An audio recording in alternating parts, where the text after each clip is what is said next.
ہم حنفی ہیں۔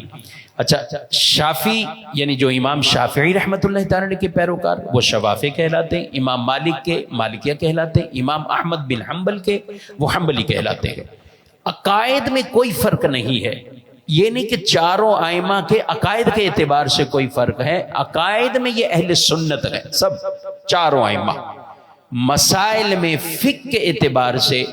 وہ ظاہر مختلف ہے، فقہ حنفی الگ ہے، فقہ شافی، فقہ مالکی، فقہ حنبلی، مسائل میں اختلاف ہے۔ کچھ لوگ مسائل کو اختلاف سمجھ کر کہ ائمہ آپس میں اتنے مختلف تھے، نہیں میرے بھائیو، یہ اختلاف اور ہر ایک کا ریزن ہے، اس کے پاس دلیل ہے کہ اس کی موجود، اور اس کی بنیاد بھی پیچھے اگر ہم جائیں تو وہ احادیث ہی نکلتی ہیں، یعنی کسی موقع پہ رسول اللہ صلی اللہ علیہ وسلم نے یہ فرمایا، پھر کسی موقع پر یہ فرمایا، تو یہ جو عمل کر رہے ہیں وہ اس کے مطابق کر رہے ہیں، وہ کر رہے ہیں تو یہ اس کے مطابق کر رہے ہیں۔ اختلاف یوں بیچ میں نہیں ہے۔ ہم فقہ حنفی میں ہیں، ہم رفع دین نہیں کرتے، امام اعظم ابو حنیفہ رضی اللہ تعالیٰ عنہ کے پیروکار ہیں، اور حضرت عبداللہ بن مسعود رضی اللہ تعالیٰ عنہ کو ان کی روایت ہے، آپ نے حضرت عبداللہ بن مسعود وہ جو حضور اسلام کا تکیہ اٹھانے والے، حضور کے جوتے سنبھالنے والے، صاحب النعلین والوسادہ جنہیں کہا جاتا ہے، یعنی ہر وقت گویا کہ حضور کی صحبتوں میں رہنے والے، انہوں نے کہا لوگوں سے کہ میں کیا تمہیں رسول اللہ صلی اللہ علیہ وسلم کی نماز پڑھ کے نہ دکھاؤں؟ تو جب نماز پڑھی تو فقط ابتدا میں اللہ اکبر کہتے ہوئے ہاتھ اٹھائے، درمیان میں ہاتھ نہیں اٹھائے، اور فقہ حنفی میں اس مسئلے میں عبداللہ بن مسعود رضی اللہ تعالیٰ عنہ ان کی پیروکار ہیں، ان کے مطابق۔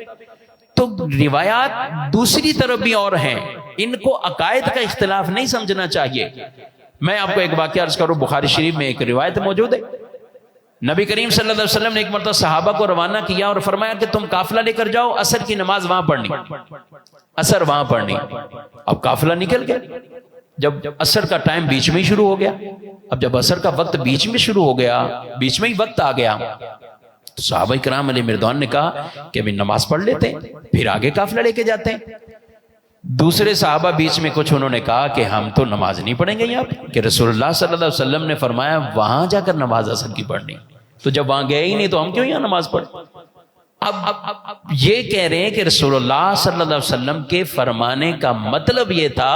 کہ جلدی جلدی قافلہ لے کر جاؤ، نماز وہاں پڑھ لینا۔ اب اگر قافلہ بیچ میں ہی ہمارا آ گیا، اب نماز کا وقت ہے، نماز کا وقت چلا جائے گا تو ہم وہاں کیسے جائیں؟ تو ابھی نماز پڑھ لو۔ اچھا، کچھ نے کہا نہیں، ہم چونکہ نبی کریم علیہ السلام نے کہا ہے کہ عصر وہاں پڑھنی ہے، تو ہم اس چیز کی پرواہ نہیں کریں گے کہ وقت کہاں پہنچا کہاں نہیں، ہم وہیں پڑھیں گے کیونکہ رسول اللہ صلی اللہ علیہ وسلم کا فرمان ہے۔ اب ہیں دو گروہ ہو گئے، حدیث پیچھے دونوں کے پاس ایک طرح کی ریزن دلیل موجود، وہ کہہ رہے ہیں میں یہ کروں گا، یہ کرے یہ کروں۔ اب ایسا ہی ہوا کہ کچھ نے نماز یہاں پڑھی اور کچھ نے نماز کو مؤخر رکھا کہ ہم تو وہیں پڑھیں گے جا کر، انہوں نے نماز وہاں جا کے پڑھی۔ اب جب یہ قافلہ ریٹرن ہوا، واپسی آئے، تو رسول اللہ صلی اللہ علیہ وسلم کی بارگاہ میں دونوں نے اپنے اپنی بات عرض کر دی۔ ایک نے کہا حضور آپ کے فرمانے کا مطلب کہ وہاں جا کے پڑھنی تو وہیں پڑھنی تھی، ہم نے اس لیے راستے میں نہیں پڑھی۔